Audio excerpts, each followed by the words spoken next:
Bonjour à tous, ici Pauline Roche.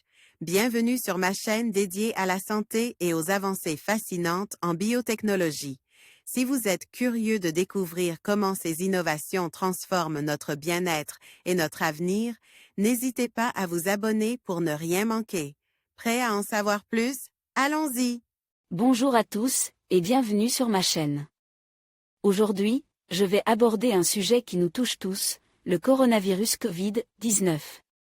Plus précisément, nous allons nous interroger sur une question cruciale. A-t-on raté l'occasion de l'éviter il y a 7 ans?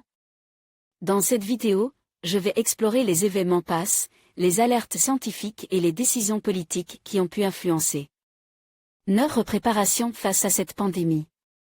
Restez avec moi pour découvrir comment des choix faits dans le passé ont pu façonner notre présent. En 2013, Zheng Lishi et ses collègues de l'Institut de virologie de Wuhan identifient chez une chauve-souris deux coronavirus. Très proche du SARS-CoV, à l'origine de l'épidémie de 2002 à 2003. Le COVID-WIV1, en particulier, est alors jugé dangereux car il possède une enzyme de conversion, ACE2, qui sert de récepteur pour le virus chez l'humain.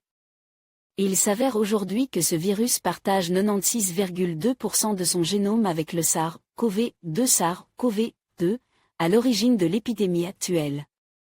Plusieurs mises en garde avaient été publiées depuis. En 2015, des chercheurs de l'Université de Caroline du Nord publient dans la revue Nature Medicine une étude intitulée « Un regroupement de coronavirus de chauve-souris SARS-like menace d'émerger chez l'homme ». Un an plus tard, en 2016, la même équipe lance une nouvelle alerte et affirme dans la revue PNAS que le fameux virus WIV1 a la capacité d'infecter directement les humains et de se propager par transmission interhumaine. L'étude est d'ailleurs titrée « Le virus WIV1, COVID semblable au SRAS sera prêt à émerger chez l'homme ». En 2018, une autre étude chinoise signale la présence des anticorps de virus de chauve-souris type SARS-CoV chez plusieurs résidents dans la province du Hunan, elle est épicentre de l'épidémie de Covid-19. Autant d'avertissements qui auraient sans doute dû être pris plus au sérieux. Suivez Futura sur WhatsApp et Google Actualité pour ne rien rater de l'actualité science en dents, tech. En conclusion, il est essentiel de réfléchir aux leçons tirées de la pandémie de coronavirus Covid-19.